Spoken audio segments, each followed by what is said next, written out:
मान्य सदस्य, अब यो छलफल समाप्त भयो। फेरि अर्कोचोटि यसलाई छलफल गरौँला।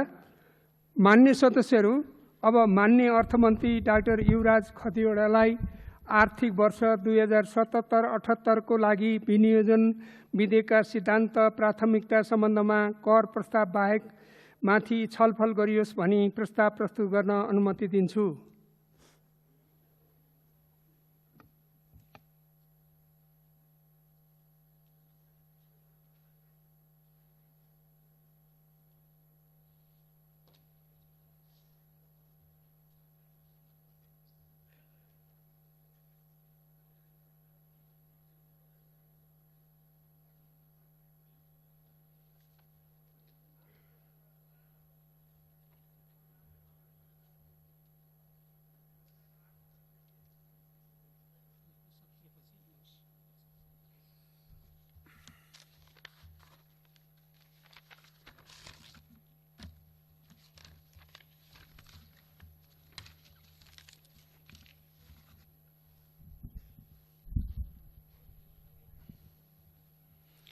सम्माननीय सभामुख महोदय, संघीय गणतन्त्र नेपालको यस गरिमामय संसदमा नेपाल सरकारको अर्थमन्त्रीको रूपमा आर्थिक वर्ष 2077-78 को विनियोजन विधेयकमा समावेश हुने बजेट तथा कार्यक्रमका सिद्धान्त र प्राथमिकता पेश गर्न पाउँदा गौरवको अनुभूति गरेको छु। विश्वव्यापी महामारीको रूपमा फैलिएको कोरोना रोगको संक्रमण रोक्ने र अर्थतन्त्रलाई चलायमान बनाइराख्ने चुनौतीहरूको एकै पटक सामना गर्नुपर्ने कठिन परिस्थितिका बीच आगामी आर्थिक वर्षको विनियोजन विधेयकका सिद्धान्त र प्राथमिकता प्रस्तुत गरिरहँदा मैले गहन जिम्मेवारी बोध गरेको छु। यी चुनौतीहरूलाई सम्बोधन गर्दै विकास, सुशासन र समृद्धिको यात्रा सुचारू गर्ने मूल ध्येयका साथ आगामी आर्थिक वर्षको बजेट तथा कार्यक्रमका सिद्धान्त र प्राथमिकता यस सम्मानित संसदमा पेश गर्ने अनुमति चाहन्छु। कोरोना रोगको महामारीबाट विश्वमै ठूलो मानवीय र आर्थिक क्षति भएको छ भने मनोवैज्ञानिक त्रास पनि सृजना भएको छ। कोभिड-19 नाम दिएको यो रोगले सृजना गरेको स्वास्थ्य सङ्कट न्यूनीकरण गर्न चालिएका कदमहरूबाट विश्व अर्थतन्त्र नै प्रभावित हुन पुगेको छ। मानव जीवनमाथिको यो विश्वव्यापी सङ्कटले विकासका सिद्धान्त, मान्यता र प्राथमिकताहरू पुनः परिभाषित हुन थालेका छन्। नेपाल सरकारले कोरोना रोग संक्रमणको जोखिम घटाउन पूर्व सावधानी अपनाए अन्तर्राष्ट्रिय हवाई उडान बन्द गरेको, अन्तर्राष्ट्रिय सीमा नाकाबाट हुने आवत जावत रोकेको र आन्तरिक आवागमनमा समेत रोक लगाएका कारण संक्रमितको संख्या न्यून रहेको छ भने मानवीय क्षति अहिलेसम्म बेहोर्नु परेको छैन। यस विपदको सामना गर्न सबै नेपालीले देखाएको ऐक्यबद्धतालाई सरकारले उच्च मूल्याङ्कन गरेको छ।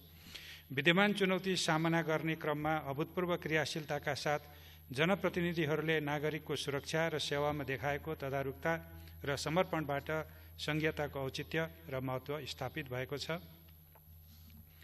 कोरोनाको संक्रमण जोखिम न्यूनीकरण गर्न अवलम्बन गरिएका राष्ट्रिय तथा अन्तर्राष्ट्रिय कदमहरूबाट देशले गम्भीर आर्थिक समस्याको सामना गर्नु परेको छ। हाम्रो बाह्य क्षेत्रसँगको श्रम, पर्यटन, व्यापार तथा लगानीका क्षेत्रहरूमा कायम रहेको अन्तर आबद्धताको कारण श्रम बजार, निर्माण, उत्पादन, पर्यटक आगमन र आपूर्तिको श्रृङ्खलामा गहिरो प्रभाव परेको छ। अर्थतन्त्रका अन्य क्षेत्र पनि कुनै न कुनै रूपमा प्रभावित भएका छन्। आगामी आर्थिक वर्षको बजेटले वर्तमान सरकारले अघि बढाएको विकास, सुशासन र समृद्धिको मार्गमा कोभिड-19 को कारण परेको असर निराकरण गर्दै अर्थतन्त्रलाई गतिशील तुल्याउनु पर्ने भएको छ। विनियोजन विधेयक 2077 को सिद्धान्त र प्राथमिकता तय गर्दा मैले नेपालको संविधानले परिकल्पना गरेको लोक कल्याणकारी राज्यको अवधारणा, समाजवाद उन्मुख आर्थिक प्रणालीको जग निर्माण गर्नुपर्ने जिम्मेवारी र द्रुत विकासप्रतिको जनआकांक्षालाई प्रमुख मार्गदर्शकको रूपमा लिएको छु। राज्यका निर्देशक सिद्धान्त, नीति तथा दायित्व एवं नागरिकका मौलिक हक कार्यान्वयनमा बनेका कानुनहरूबाट सृजित दायित्वहरूलाई बजेट तर्जुमाको आधारको रूपमा लिइनेछ। जनअनुमोदित वामपक्षीय चुनावी घोषणापत्र, 15 योजनाले लिएका विकासका आवधिक एवं दीर्घकालीन लक्ष्यहरू, मध्यम आय भएको मुलुकमा स्तरोन्नति हुने प्रतिबद्धता र दिगो विकास लक्ष्य हासिल गर्ने हाम्रो राष्ट्रिय रणनीतिसँगै विश्वव्यापी कोरोना महामारीको कारण सिर्जना भएका नयाँ चुनौतीहरूको सामना गर्नेतर्फ विशेष ध्यान दिनेछु। सम्मानीय सभामुख महोदय, अब म यस सम्मानित सदन समक्ष विनियोजन विधेयक 2077 समावेश हुने बजेट तथा कार्यक्रमका सिद्धान्तहरू प्रस्तुत गर्ने अनुमति चाहन्छु। संविधानले परिलक्षित गरेको लोक कल्याणकारी राज्य निर्माणको लागि सार्वजनिक, निजी र सहकारी क्षेत्रको सहभागितामा सामाजिक न्यायसहितको तीव्र आर्थिक विकास तथा सबै प्रकारका असमानताको अन्त्य गर्दै समाजवाद उन्मुख, आत्मनिर्भर, उन्नतशील, स्वतन्त्र र समृद्ध अर्थतन्त्र निर्माण गर्नेतर्फ आगामी वर्षको बजेट निर्देशित हुनेछ। संविधान प्रदत्त नागरिकका मौलिक हक कार्यान्वयन गर्न तर्जुमा गरिएका कानुनहरूको नागरिकले अनुभूत गर्ने गरी लागू गर्न बजेट केन्द्रित हुनेछ। विकास, सुशासन र समृद्धिको यात्रामा हालसम्म हासिल भएका उपलब्धिलाई संस्थागत गर्दै कोरोनाको महामारीबाट नागरिकको जीवन रक्षा गर्न गुणस्तरीय एवं सर्वसुलभ स्वास्थ्य सेवा सुनिश्चित गरी लोक कल्याणकारी राज्यको दायित्व निर्वाह गर्ने दृष्टिकोणबाट आगामी आर्थिक वर्षको बजेट तर्जुमा गरिनेछ। भविष्यमा आउन सक्ने विपदको पूर्व तयारी र व्यवस्थापन गर्ने कार्यतर्फ आगामी वर्षको बजेटले पर्याप्त ध्यान दिनेछ। कोरोना रोगको संक्रमणको जोखिम नियन्त्रण गर्न चालिएका कदमहरूबाट अर्थतन्त्रमा देखा परेको शिथिलताको अन्त्य गर्दै आर्थिक गतिविधिलाई नयाँ विश्वास, जागरण, क्रियाशीलता र द्रुत गतिका साथ अघि बढाउने र स्थायित्व सहितको उच्च आर्थिक वृद्धि दरको चरणमा शीघ्र प्रवेश गर्ने गरी अर्थतन्त्रलाई थप गतिशील बनाउनेतर्फ बजेट केन्द्रित हुनेछ। प्रत्येक नागरिकले सुरक्षित र मर्यादित जीवनयापन गर्न पाउने गरी काम र रोजगारी, खाद्य सुरक्षा एवं सार्वकालिक सामाजिक सुरक्षा तथा सेवा सुविधा र संरक्षणको प्रत्याभूति हुने र राज्यको अभिभावकीय भूमिकाबाट सबै नेपालीले आफ्नो उच्चतम वैयक्तिक विकास गर्ने अवसर प्राप्त गर्नेतर्फ आगामी आर्थिक वर्षको बजेट परिलक्षित हुनेछ। उत्पादनका साधनमा सबै नागरिकको पहुँच स्थापित गर्ने र लाभको न्यायोचित वितरण गर्ने प्रणालीको विकासमा बजेटले ध्यान दिनेछ। विपन्नता, गरिबी र असमानताको शीघ्र अन्त्य गर्न सुविधाविहीन र कमजोर वर्ग, क्षेत्र तथा समुदायलाई राज्यको तर्फबाट विशेष व्यवस्था गरिनेछ। सङ्घीयता कार्यान्वयनमा हालसम्म हासिल भएका उपलब्धिहरूलाई संस्थागत गर्दै सङ्घ, प्रदेश र स्थानीय तहको समन्वयात्मक प्रयासबाट उपलब्ध सबै साधन, स्रोत, क्षमता र सम्भावनाहरूको दिगो रूपमा अधिकतम उपयोग गरी द्रुत विकास गर्न आगामी वर्षको बजेट निर्दिष्ट हुनेछ। कोरोना महामारीको कारण विकसित भएको अन्तर्राष्ट्रिय ऐक्यबद्धता र सौहार्दतालाई अवसरको रूपमा लिई थप अन्तर्राष्ट्रिय र राष्ट्रिय स्रोत, साधन एवं क्षमताको उपयोग गर्नेतर्फ बजेट लक्षित हुनेछ। कोरोना महामारीको रोकथामका लागि चालिएका कदमहरूको कारण निजी क्षेत्रको व्यवसायलाई परेको असर सम्बोधन गर्न कर सहुलियत र मौद्रिक उपकरण मार्फत आर्थिक पुनर्जागरण र पुनरुत्थानका मुख्य सम्भागका भूमिका निर्वाह गर्न सक्षम तुल्याउनेतर्फ बजेट उन्मुख हुनेछ। सार्वजनिक स्रोत परिचालनमा सृजना भएका चुनौतीहरूका बावजुद हाल सञ्चालनमा रहेका रूपान्तरणकारी आयोजनाहरू र कार्यक्रमहरूको कार्यान्वयनको लागि साधनको कमी हुन दिइने छैन। सङ्घ, प्रदेश र स्थानीय तहको विनियोजन कुशलता र खर्च गर्ने क्षमता अभिवृद्धि गर्दै वित्तीय सङ्घीयता कार्यान्वयनलाई थप पारदर्शी, जवाफदेही र नतिजामुखी बनाइनेछ। राजस्व प्रणालीलाई प्रगतिशील, न्यायपूर्ण, पारदर्शी र व्यवसाय मैत्री बनाउँदै आन्तरिक आयलाई राजस्वको मूल आधारको रूपमा विकास गरिनेछ। करका दरभन्दा दायरा विस्तार, कर परिपालनामा वृद्धि र राजस्व चुहावट नियन्त्रण मार्फत थप राजस्व परिचालन गरिनेछ। आन्तरिक स्रोतको परिपूरक स्रोतको रूपमा थप अन्तर्राष्ट्रिय विकास सहायता परिचालन गरिनेछ। कोरोना रोगको प्रभाव न्यूनीकरण तथा आर्थिक पुनरुत्थानको लागि बजेट सहायता परिचालनका विधि, प्रक्रिया र शर्तमा पुनर्संरचना गरिनेछ। द्रुत आर्थिक विकासका लागि निजी क्षेत्रको लगानी र व्यवसाय प्रवर्धन गरिनेछ। उत्पादनका साधनहरूको सामूहिकीकरण, स्थानीय स्रोतको परिचालन र आर्थिक सामाजिक रूपान्तरणबाट सामाजिक न्याय सहितको द्रुत विकास गर्न सहकारी तथा सामुदायिक र गैर सरकारी क्षेत्रलाई परिचालन गर्नेतर्फ बजेट उन्मुख हुनेछ। महामारी लगायतका विपद जोखिम न्यूनीकरण तथा व्यवस्थापन, स्वास्थ्य सेवा तथा सुरक्षा, राहत एवं आर्थिक पुनरुत्थान र सन्तुलित एवं दिगो विकासमा सङ्घ, प्रदेश र स्थानीय तहबीच उच्चतम सहकार्य, समन्वय र सहभागितामा जोड दिइनेछ। आयको न्यायोचित वितरण सहितको दिगो, सन्तुलित र उच्च आर्थिक वृद्धि हासिल गर्न समष्टिगत आर्थिक स्थायित्व कायम हुने गरी आर्थिक, वित्तीय र बाह्य क्षेत्र सम्बन्धी नीतिहरू तर्जुमा गरिनेछन्। मूल्यवृद्धिलाई वाञ्छित सीमाभित्र राखिनेछ। लगानीको वातावरण थप सुदृढ गरी स्वदेशी र विदेशी लगानी अभिवृद्धि गरिनेछ। ब्याङ्किङ तथा वित्तीय क्षेत्रको साधनलाई व्यावसायिक र पुनरुत्थानमा परिचालन गर्दै थप उत्पादनमुखी तुल्याइनेछ। सङ्घ प्रदेश र स्थानीय तहबाट समन्वयात्मक ढङ्गले सेवा प्रवाह गर्न र सबै तह एवं क्षेत्रमा भ्रष्टाचार विरुद्धको शून्य सहनशीलताको सिद्धान्तमा रही सुशासन कायम गर्न शासन प्रणालीका सबै संस्था र संरचनाहरूलाई सुदृढ तुल्याउनेतर्फ बजेटले विशेष ध्यान दिनेछ। राष्ट्रिय सुरक्षाको सुदृढीकरण र सम्वर्धन गर्दै नेपालको राष्ट्रिय हित अनुकूलको अन्तर्राष्ट्रिय सम्बन्धको विकास, मानव अधिकारको संरक्षण र सबै नागरिकलाई को न्यायमा पहुँच सुनिश्चित हुने गरी सामाजिक न्याय र सुशासन, वातावरण संरक्षण लगायतमा नेपालले राष्ट्रिय र अन्तर्राष्ट्रिय स्तरमा जनाएका प्रतिबद्धताहरूलाई आधार मानी बजेट तर्जुमा गरिनेछ। सम्मानीय सभामुख महोदय, अब म विनियोजन विधेयक 2077मा समावेश हुने आयोजना र कार्यक्रमको प्राथमिकता प्रस्तुत गर्ने अनुमति चाहन्छु। कोरोना रोगको रोकथाम, नियन्त्रण र उपचार एवं भविष्यमा आउन सक्ने यस प्रकारको महामारी विरुद्ध लड्न स्वास्थ्य प्रणालीलाई सबल र सुदृढ तुल्याइनेछ। सङ्घ प्रदेश र स्थानीय तहको सहलगानीमा स्वास्थ्य पूर्वाधार विकास, जनशक्तिको क्षमता अभिवृद्धि र स्वास्थ्य बिमाको विस्तार मार्फत स्वास्थ्य प्रणालीलाई उत्थानशील बनाइनेछ।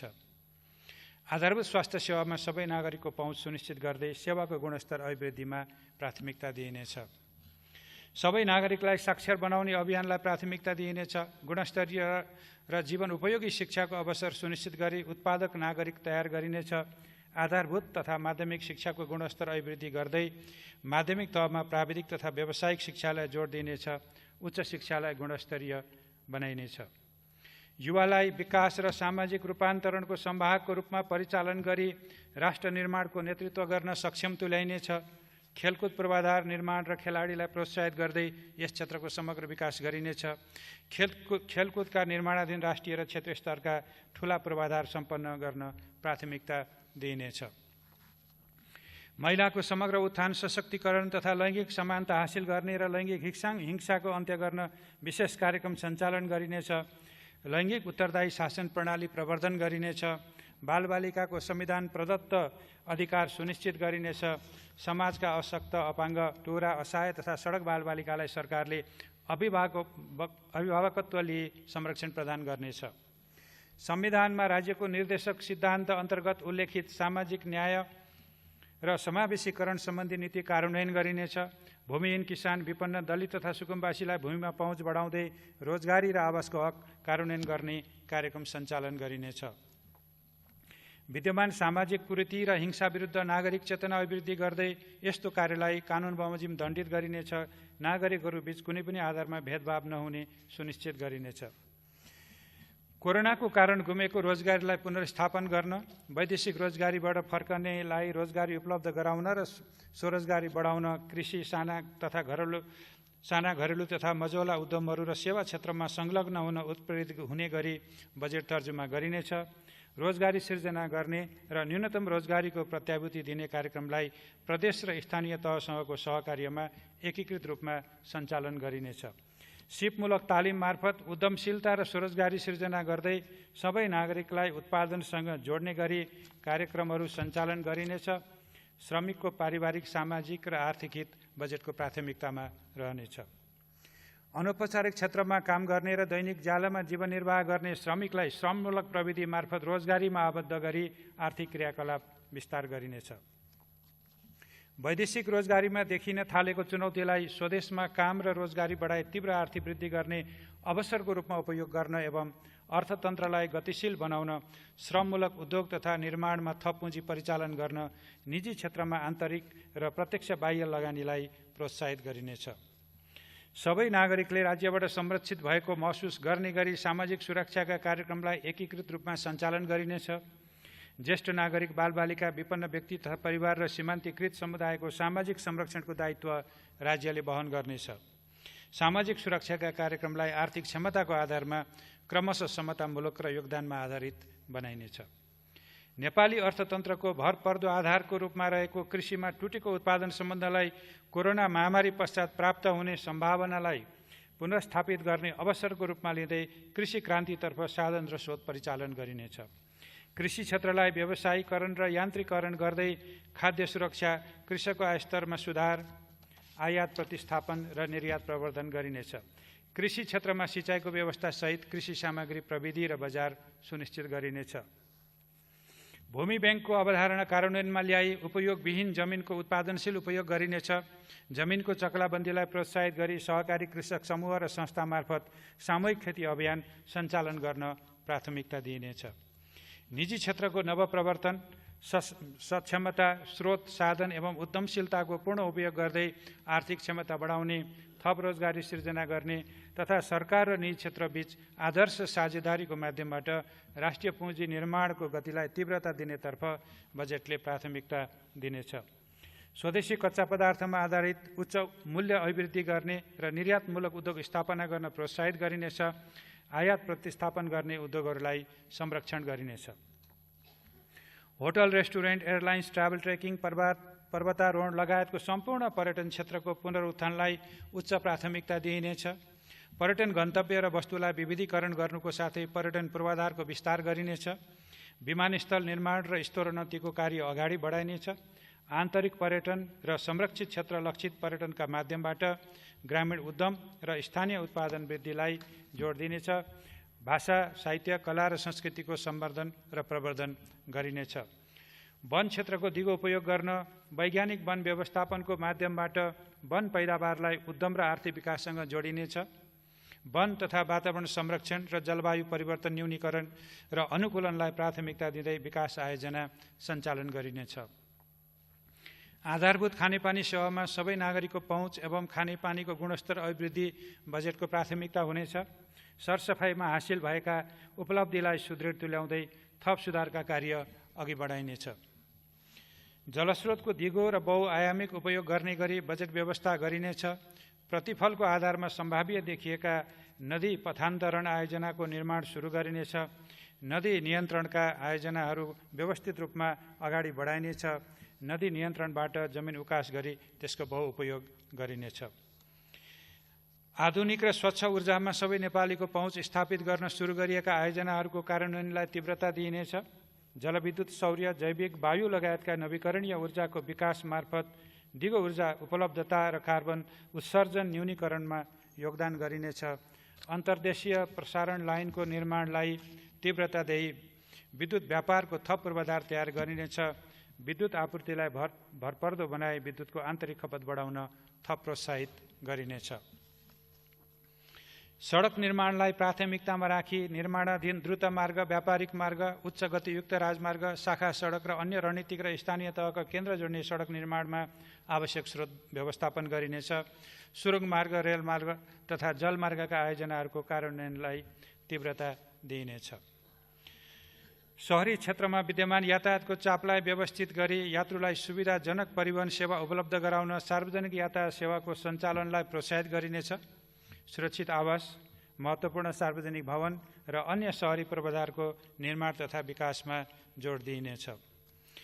भूकम्पपछिको पुनर्निर्माणका अधिकांश कार्यहरू आगामी आर्थिक वर्षभित्रै सम्पन्न गरिनेछ। विपद व्यवस्थापनका जिम्मेवार निकायहरूको संस्थागत क्षमता विकास गर्दै विपद व्यवस्थापनमा स्थानीय तहको नेतृत्वदायी भूमिका सुनिश्चित गरिनेछ।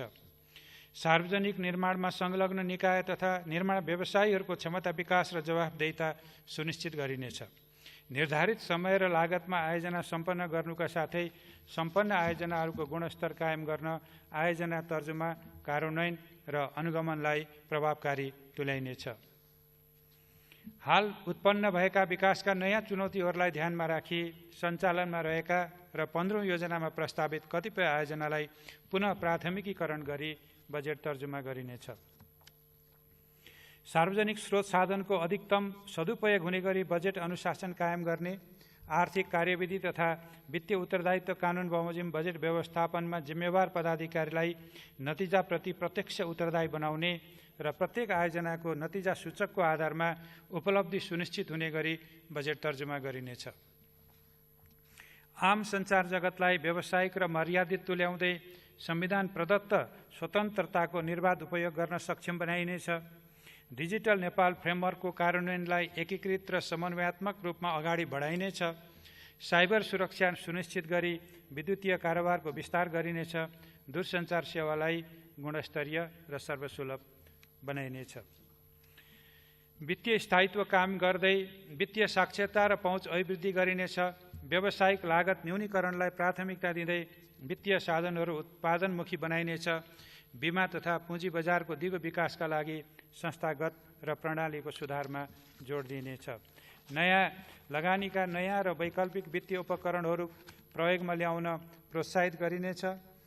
लगानीको वातावरणलाई थप सहज तुल्याई नेपाललाई प्रतिस्पर्धात्मक लगानी गन्तव्यको रूपमा स्थापित गरिनेछ। सार्वजनिक खर्चको प्राथमिकीकरण गरी चालु आयोजनाहरू शीघ्र सम्पन्न गर्ने र अति आवश्यक भए मात्र नयाँ आयोजनाहरूमा बजेट समावेश गरिनेछ। प्रदेश र स्थानीय तहमा हस्तान्तरण भइगएका आयोजनाहरू सम्पन्न गर्न स्रोत व्यवस्थापन गरिनेछ। सार्वजनिक खर्चमा मितव्ययिता कायम गरिनेछ। प्रदेश तथा स्थानीय तहको संस्थागत क्षमता विकास गरी आन्तरिक स्रोत परिचालनमा दक्षता ल्याइनेछ। विद्यमान अवस्थामा प्राप्त हुने विदेशी सहायतालाई स्वास्थ्य पूर्वाधार, आर्थिक पुनरुत्थान र दिगो पूर्वाधार निर्माणमा परिचालन गरिनेछ। सहायता परिचालन गर्दा निजी क्षेत्रको समेत सहभागिता बढाउने गरी कार्यान्वयन ढाँचा तर्जुमा गर्ने र गैर सरकारी संस्थाहरू मार्फत परिचालन हुने स्रोतलाई भौगोलिक र आर्थिक तथा सामाजिक विकासको आवश्यकताको आधारमा प्राथमिकीकरण गरिनेछ। आन्तरिक राजस्व परिचालन अभिवृद्धि गर्न करको दायरा र कर सेवाको पहुँच विस्तार गरिनेछ। कर प्रशासनको संरचना विस्तार, कर सचेतना अभिवृद्धि र कर कानुनको परिपालनामा जोड दिइनेछ। कर प्रणालीलाई थप सरलीकरण गरिनेछ। विद्युतीय प्रणालीबाट राजस्व भुक्तानी गर्न प्रोत्साहित गरिनेछ। राजस्व चुहावट नियन्त्रण थप प्रभावकारी बनाइनेछ। तीनवटै तहको सार्वजनिक वित्त व्यवस्थापनलाई पारदर्शी बनाउन यथार्थ समयमा एकीकृत प्रतिवेदन प्राप्त हुने, वित्तीय जोखिम न्यूनीकरण गर्न आयोजना छनौट खर्च र आन्तरिक नियन्त्रणका मापदण्ड परिपालन गर्ने तथा अन्तरसरकारी वित्त हस्तान्तरणलाई विकास नतिजासँग आबद्ध गर्ने प्रणाली विकास गरिनेछ। राज्यका सबै पक्षमा सुशासन कायम गरिनेछ। भ्रष्टाचारजन्य क्रियाकलाप रोक्ने र भ्रष्टाचारप्रति सरकार शून्य सहनशील हुने नीति लिइनेछ। संवैधानिक निकायहरूको संस्थागत क्षमता अभिवृद्धि गरिनेछ। लोकतन्त्रको प्राणको रूपमा रहेको सुशासनको मान्यता र प्रयोगलाई नागरिकले अनुभूति गर्ने गरी अवलम्बन र परिपालना गरिनेछ। राष्ट्रिय सुरक्षा प्रणालीलाई सुदृढ बनाइनेछ। सुरक्षा निकायको आधुनिकीकरण गर्दै यस क्षेत्रलाई व्यावसायिक तुल्याइनेछ। सीमा सुरक्षा, कानुनको पालना र शान्ति सुरक्षा कायम गर्न सुरक्षा निकाय परिपालन गरिनेछ। परराष्ट्र नीतिलाई राष्ट्रिय हित, पारस्परिक लाभ र सम्मान, अन्तर्राष्ट्रिय प्रतिबद्धता तथा दायित्व र न्यायमा आधारित हुने गरी सञ्चालन गर्न आवश्यक स्रोत र साधनको व्यवस्था गरिनेछ। राजधानी प्रवेशाज्ञा प्रणाली आधुनिकीकरण गर्न प्रविधिको प्रयोगलाई प्राथमिकता दिइनेछ। समग्रमा आगामी बजेट मूलतः कोभिड-19 को कारणबाट परेको बहुपक्षीय असरको निराकरण, पूर्वाधारसहितको गुणस्तरीय स्वास्थ्य सेवाको विस्तार, निजी क्षेत्रका लागि प्रोत्साहन सहित आर्थिक पुनरुत्थान, राष्ट्रिय पुँजी निर्माणमा प्रोत्साहन, थप काम र रोजगारीको सिर्जना, सार्वकालिक सामाजिक सुरक्षा र संरक्षण, सार्वजनिक सेवाको सहज उपलब्धता, सबै क्षेत्रमा आधुनिक प्रविधिको विस्तार, नागरिक सेवा र सुशासन मार्फत सामाजिक न्याय सहितको समृद्धि हासिल गर्नेतर्फ उन्मुख हुनेछ। सम्माननीय सभामुख महोदय, वर्तमान सरकार गठन भएपछि राज्य पुनर्संरचनाका सम्पूर्ण कार्य सम्पन्न भई संघीयता संस्थागत भएको छ। समृद्ध नेपाल, सुखी नेपालीको राष्ट्रिय आकांक्षा हासिल गर्न तयार भएका आर्थिक, सामाजिक र सुशासनका भरपर्दा आधारशिलालाई सबल बनाउँदै हाल उत्पन्न भएको नयाँ परिस्थितिको सामना गरी हामीले तय गरेको आर्थिक प्रणाली र विकास प्राथमिकतालाई अघि बढाउनु आवश्यक छ। हामीले हासिल गरेको युगान्तकारी राजनीतिक परिवर्तन, संघीय लोकतान्त्रिक गणतन्त्र, राजनीतिक स्थायित्व र हालसम्मको विकास प्रयासको प्रतिफल जनताको जीवनस्तरमा प्रतिबिम्बित हुनुपर्छ भन्ने म ठान्दछु। सरकारका गत 2 वर्षका आर्थिक नीति कार्यक्रम एवं बजेटबाट विकासले गति लिनुका साथै आम नागरिक, व्यवसायी, लगानीकर्ता र विकास साझेदारहरू समेत उत्साहित भएको अवस्थामा कोरोना रोगको कारण केही शिथिलता देखिए पनि भूकम्पपछि छिट्टै उठे चाहिँ हामी फेरि माथि उठ्ने नै छौँ। आगामी आर्थिक वर्षको बजेट यसै लक्ष्यमा अघि बढ्ने प्रतिबद्धता म यस सम्मानित संसद समक्ष व्यक्त गर्न चाहन्छु। मैले यस सम्मानित सदन समक्ष पेश गरेको विनियोजन विधेयक 2077 समावेश हुने बजेट तथा कार्यक्रमका सिद्धान्त र प्राथमिकतामा मान्य सदस्यज्यूहरूबाट गहनतम छलफल भई आगामी आर्थिक वर्षको बजेट निर्माणमा रचनात्मक र सामयिक सुझाव प्राप्त हुने अपेक्षा गरेको छु।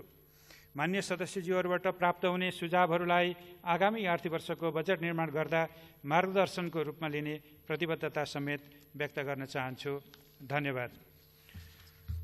सम्माननीय सभामुख महोदयको अनुमतिले अब 2077-78 का लागि विनियोजन विधेयकका सिद्धान्त र प्राथमिकता सम्बन्धमा कर प्रस्ताव बाहेक माथि छलफल गरियोस् भनी प्रस्ताव गर्दछु।